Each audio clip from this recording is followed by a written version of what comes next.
we're going to create a toggle to show or hide the headshot. Go to the Automation panel, click Variables, and the Add icon. Double-click to rename, and click the Edit icon. Under Variable Type, select Boolean. Side note, if you want the headshot to be hidden by default, toggle it off under Default State. Open the Layers panel and identify the name of the frame. Here, Headshot. Now, open the Actions panel and click the Add icon.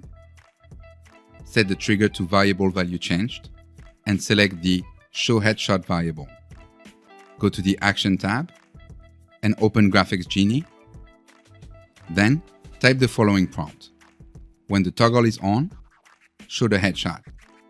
When it is off, hide it. Click Generate.